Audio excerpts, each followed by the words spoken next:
Leeds boxing promo. We're down here with Joe Hardy at Manners Boxing Precision Accurate Training. How are you doing, Joe? Yeah, I'm good, mate. What about you? Yeah, I'm good, mate. Not bad at all. It's been a long time coming, this one, I think. Yeah, definitely. Nice to finally get you, mate. Yeah, man. Joe, you've been around game for a while. Let's take it back to the beginning. How did you get into boxing in the first place? Well, I had like a, you know, one of them charity fights. I had one of them, and then I ended up having another fight, like a white collar fight, and then I just started doing a load of white collars, and then I think I had 28 white collars, and then my good friend Lee Merter, who I used to train with, is like, oh, why don't you go pro?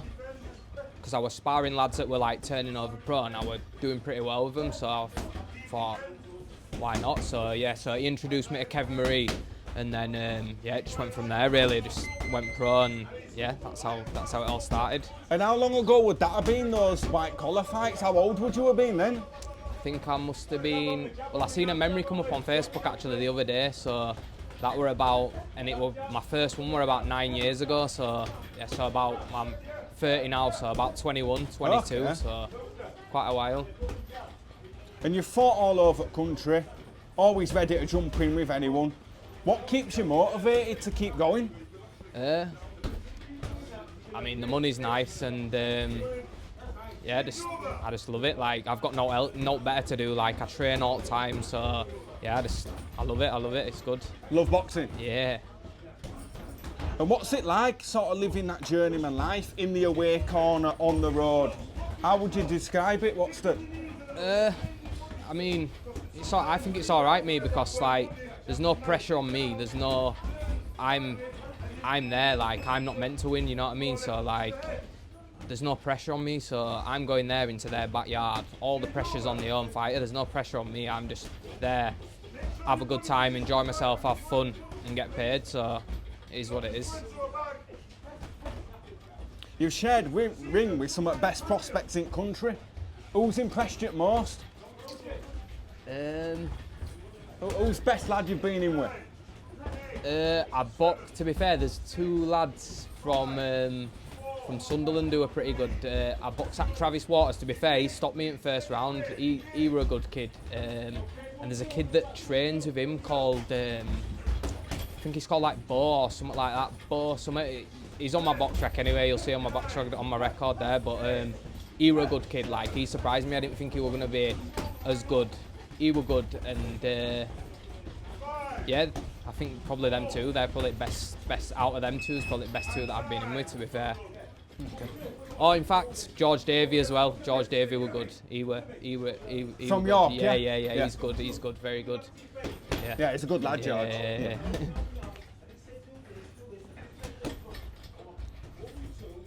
When you go into fights, you know, you're looking to survive, you're looking to teach the kids some lessons who you're in with. You say you always go to at least win a round. Yeah. So, talk us a bit through it. So what sort of your mindset going into the fight? I think you've got to like figure some, like, there's some fights where like you can think like you go in and you figure them out in first round, and obviously you know from that first round if they can dig or if they're skillful. To be fair, I find the skillful ones harder to deal with, because the ones that can punch hard, you kind of know what's coming to you, what's coming. So it's like, yeah, I don't really know. It's different with different fighters. Like, it all depends. Like, it's all about that first round and what happens in that first round, I think, personally. And then you make a decision from that sort of how to act in the next round. Yeah, of course. No, that makes sense, mate. Yeah. There's a real art to sort of being durable, being smart, staying safe, riding the shots, you know, tucking up and stuff like that. How do you approach that side of it? I think like a lot, like we work on quite a lot in here, like in the gym, like blocking shots and like countering shots and stuff like that, and tucking up and just staying safe, basically. Yeah. Yeah.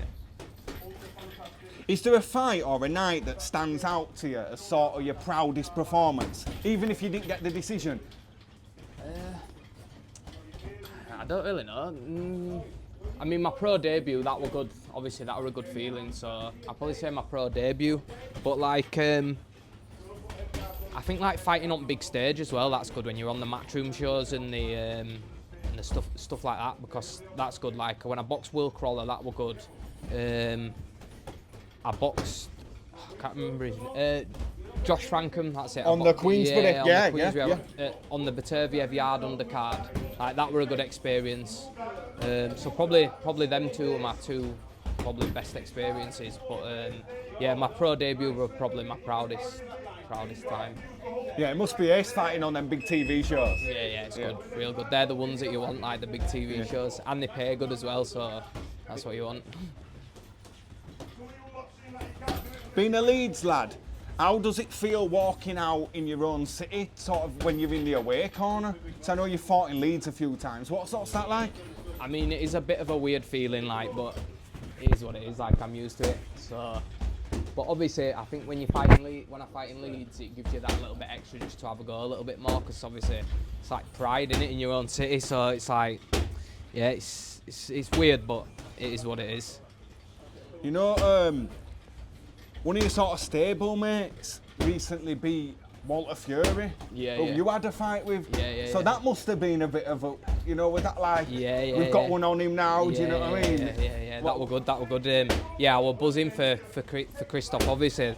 What a scalp to have on your record, do you know what I mean? A Fury, that's good. Obviously, I couldn't do it, but I wish I had that scalp on my record. Like, it's a good scalp to have, so yeah. I was happy for him, man. Happy for him. And a bit like revenge for teams, you know what I mean? Yeah, of course. Yeah, it was good. Do you and Christoph have mutual respect? Because you're both in the same game, doing the same thing. You're stable mates, you know. Yeah. Definitely. To be honest, I've known Christoph. I've known him before. He even used to train. He did a bit at Leeds gym. He used to train down there, so I knew him before. And then I come here. And then I think he started coming like a few weeks after. Okay. And yeah, so we just train together and that, like, it's good. So we're both kind of pushing each other a little bit. So it's good, man. It's good. What's something that people don't understand about being journeyman, or they don't understand about that side of the game? Because a lot of average Joes, they don't quite know how it works, do you know? I don't know, it's hard to explain. I think like boxing people know like the score, but then when you like try and talk to people that aren't boxing people, that are just like you say, just average Joes who sit in pub and have a few pints and think they can do better than what everyone else can, you know what I mean? I could have been yeah. So it's like, when you speak to, like I say, when you speak to proper boxing people, they know the score, but sometimes it's hard to, like I say, it's hard to explain to people like what it's about, but it is what it is. Is it even hard sometimes, like with your friends and family, for them to sort of get the... I think at first it was, but I think now they get it, you know what I mean? Because I've been in it for like, well, I've been pro like 4 or 5 years now, so they know what I'm about. So yeah, so come on. Have you ever been tempted to hang up the gloves, or does the love for the game and obviously the money that comes with it keep you going?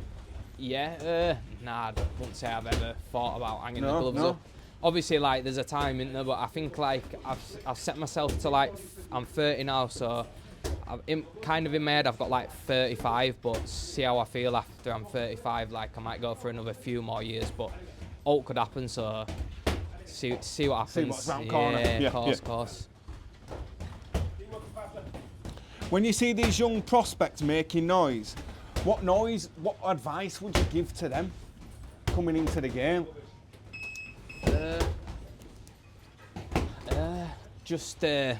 I'd probably say like just stay committed, stay humble, and just keep your head down and work, and then eventually it'll come. So yeah.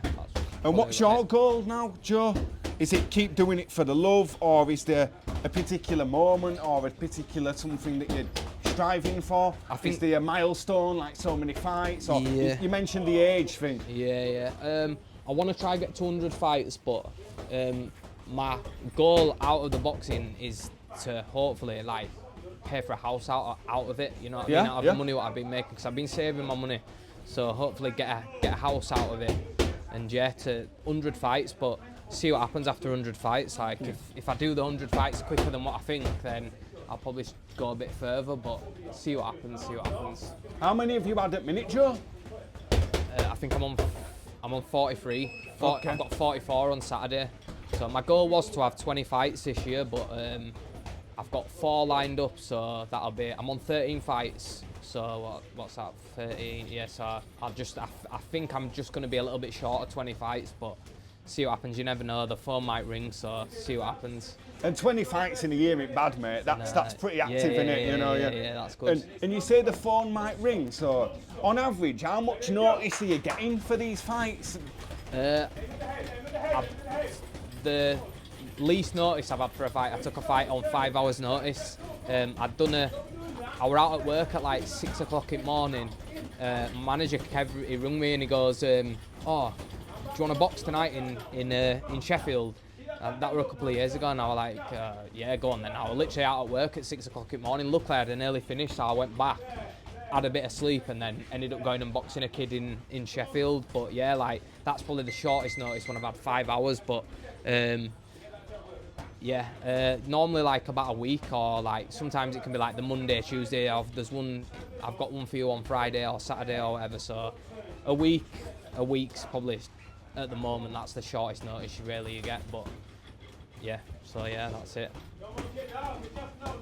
And when people talk about Joe Hardy from years from now, what do you want them to say? Not really too sure, to be honest. A lot of people say I'm tough, so I mean, yeah, probably that I was tough and that I was durable, like, and that I was a good lad, like. So yeah. And you give them a good test? Yeah, of course, yeah. And did you box as a kid at all, Joe? Did you do any amateur stuff? No, I didn't do no amateur fights. Like I say, I didn't start boxing until I was like 20, 21.